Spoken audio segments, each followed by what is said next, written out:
চোখের কন্ডিশন এতটাই খারাপ যে সার্জারি করিয়েও কোনো লাভ নেই, একদম পরিষ্কার মানে চোখটা মানে সার্জারি করাবো মানে ও গন্ধ। Good afternoon.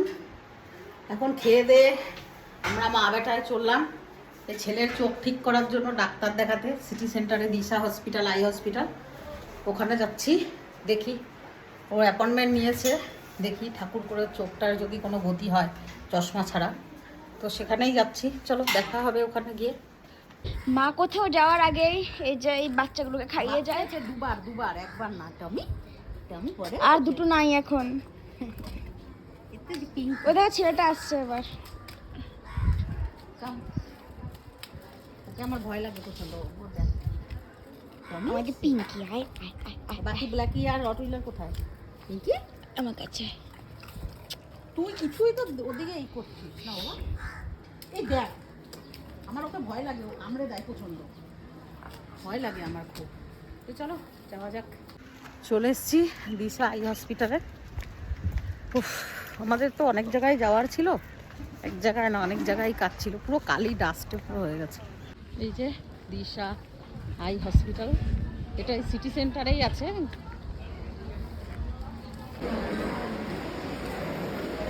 100 নম্বর রুম আমাদের বললো। তো এই যে রাজের এখন এখানে এই হচ্ছে আই কেয়ারে দেখছে।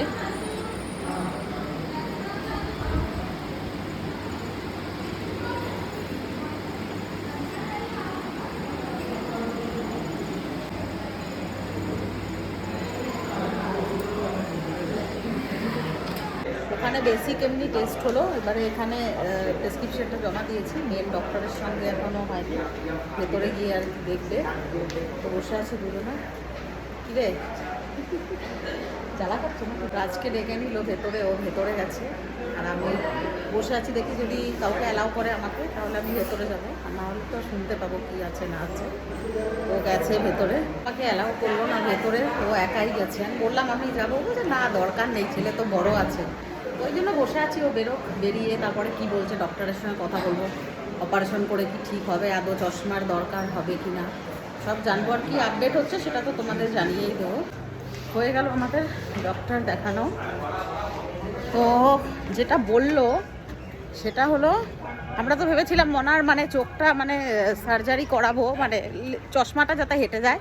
তো যেহেতু ও মানে গত 23 সালের জুলাই মাসে এই যে এই চশমাটা যেটা ও পরে থাকে, এই চশমাটা জুলাই মাসে নিয়েছিল। তো ওই জন্য আর কি বলেছে বল, কি বলেছে বল, নেক্সট জুলাই আসতে হবে যদি পাওয়ার স্টেবল থাকে তবেই। মানে ও যেহেতু 1 বছর হয়নি এই চশমার অন্য পাওয়ার আর কি নিয়েছে, তো ওই জন্য 1 বছর পর্যন্ত আর কি এই পাওয়ারটা স্টেবল থাকতে হবে। এই জুলাই মাস আসছে তখন 1 বছর হয়ে যাবে। তো কিছু টেস্ট দিয়েছে, বাবারে প্রচণ্ড রোদ।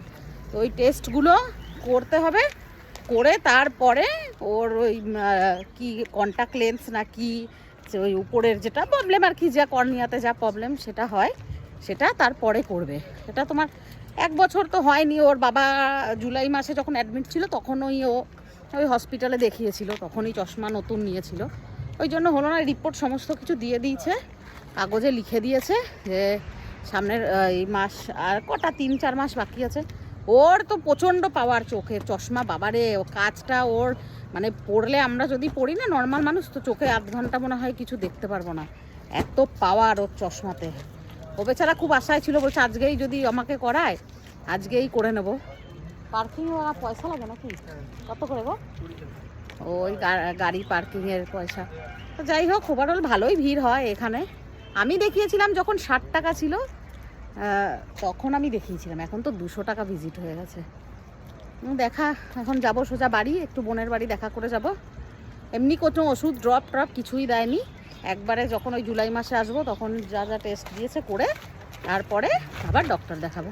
তো এখন একটু বেরিয়ে যাই সোজা, একটু বোনের বাড়ি দেখা করব, করে বাড়ি চলে যাব। আর একটা জিনিস যেটা সব থেকে বেশি খারাপ লাগলো এই আই হসপিটালে, কী বলো তো, আমরা স্লট বুক করে এসেছিলাম 3:45 টাইম ছিল, আর আমরা এখন 5টা বাজে। সে বসিয়েই রেখেছে, বললাম আমি ডেকে পরে হ্যাঁ কোঅর্ডিনেটরকে, যে কোনো রেসপন্সই নেই, কিছুই নেই, কি বলবো আর। তো চলো যাওয়া যাক। এই দেখো চলে এসছি এবারে বোনের বাড়ি সোজা হসপিটাল থেকে। অমরদা পা কেমন আছে? হ্যাঁ পা খুব ভালো আছে এখন ব্যথাটা মুভমেন্ট করে দেখাও। এই যে আঙ্গুলটা একটু মুভমেন্টে যে ব্যথা ব্যথা আছে সেই যে জায়গাটাতে স্টিচ আছে ওখানে টোকাটুকি লাগলে ব্যথা। আর নেক্সট কবে আছে ড্রেসিং?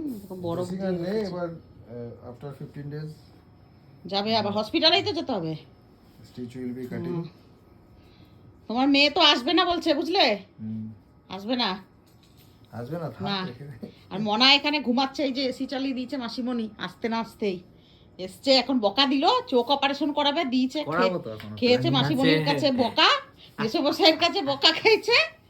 ডাক্তারের সঙ্গে কনসাল্ট করলো, বলছে না এখন করাতে হবে না, ওগুলো অনেক সাইড এফেক্টও আছে, ওই জন্য বারণ করছে। বুনু এই যে চা বানাচ্ছে, চেকআপ করতে গেছি, করব আমি। চেকআপ তো করলি, শুনেও তো নিলি যে সাইড এফেক্ট কি কি আছে না, এত কম এজে কি দরকার তোমার। ওর জন্য যা ইয়ে করার নেয়ার মানে চশমা বলো ইয়ে বলো নেবে, বাকি তো হঠাৎ করে একদম ইয়ে হয়েছে। দিদুন তো বললো, আমাকে কি বলছো? চা বানাবো না, তাড়াতাড়ি খেতে যাই। আর টেপি তো আসবে না ঐসি কিছুতেই। ঠিক আছে রাখ তো, বেশ মজায় আছে, দারুন দারুন, বুঝতে পারছি তো আমি, একদম বিশাল মজা। মোবাইল পাচ্ছে আর কি করব। হ্যাঁ, দুই বোনের একদম ভালোই আছে। থাক থাক, আমরা এবার চাটা খাবো, খেয়ে সোজা বেরিয়ে যাবো। ঘুমাচ্ছে নাকি বাবু? ওইখানে তোমাকে এসে গেছে গরমা গরম চা। বিস্কুট কই চায়ের সঙ্গে? বিস্কুট দাও। ও টোটাল পুরো যত পাম্প আছে লেট হয়ে যাচ্ছে, এরা তো সব business। আমার বোন আজকে কামাল করে দিয়েছে একদম, দেখছো? পোজ বানিয়ে এনে দিল, একদম কি সুন্দর বানিয়েছে দুটো। অমরদারটা কই? বাবা রে, দেখো দেখো কি সুন্দর, বাবারে। অমরদা এ কি আবিষ্কার করেছে? এখান থেকে নে, আমার এখান থেকে নে। দেখি আমার বোনের এক্সপেরিমেন্টাল পোচ। জাস্ট একটুখানি এটাকে ভাঙলেই, গোলমরিচ দিয়েছি, ওরে বাবা গো, জাস্ট ওয়াও। কথা ছিল চা খাবো আর বোনের বাড়ি থেকে চলে যাবো। বুনু এখন প্রোগ্রাম করেছে, যেতে দেবে না, ও এখন নিজের হাতের বিরিয়ানি খাওয়াবে। আর অমরদাকে দিয়ে এরা একটু কথা বলছে, তাই জন্য একটু তোমাদের মানে ব্যাকগ্রাউন্ড নয়েজ আসতে পারে। তো এখন অমরদাকে দিয়ে বিচার করাবে কার বিরিয়ানি বেশি ভালো ছিল, আমারটা না বোনেরটা। ওই জন্য এখন জবরদস্তি এখন বাজার করে নিয়ে এসছে, এখন বিরিয়ানি রানবে, খাবো, খেয়ে পরে বাড়ি যাবো রাতে, বুঝলি? এখন বোন বাজারে গেল, বাজার থেকে নিয়ে এসছে চিকেন, যাবতীয় যা যা বিরিয়ানি প্রিপারেশনের জন্য লাগে সব নিয়ে এসছে। এখন বিরিয়ানি খাওয়াবে। মনাকে একদম বিরিয়ানি পেটুক জানে তো, ওই জন্য ওকে বিরিয়ানি খাওয়ানোর জন্য, যে না বাবু তুই বিরিয়ানি খেয়েই যাবি, খেয়ে তারপরে আমরা যাব। এখন একটু তাড়াতাড়ি ঝটপট করে আমরা সব প্রিপারেশন করছি। আর আমার ফোনের চার্জও শেষ হতে চলেছে, কারণ চার্জার আনিনি। আমি তো জানি না যে এখানে আমাকে অনেকক্ষণ টাইম থাকতে হবে। ও গন্ধ, আমাদেরও ফার্স্ট টাইম ট্রাই আমার বোনের হাতের বিরিয়ানি। না বিরিয়ানি ফার্স্ট টাইম আমি রান্না করেছি, বাট তুই ফার্স্ট টাইম খাচ্ছিস। আমি ফার্স্ট টাইম খাচ্ছি। সত্যি এত সুন্দর আমার বোন রান্না করেছে, ধারণার বাইরে। তোমাদের কি বলবো আর। অমরদা আবার বাইরের কোথাও রান্না খায় না তো বোনের হাতে ছাড়া, ওই জন্য স্পেশালি বানানো হলো ওর জন্য। প্রচণ্ড গরম। এখন রাত 11টার সময় গোপাল মাঠ থেকে বাড়ি যাচ্ছি। থাকলাম না, কারণ বাড়িতে মেয়েগুলো রয়েছে, ওই জন্য থাকলাম না। প্রচুর ঠান্ডা লাগছে, প্রচুর ঠান্ডা লাগছি।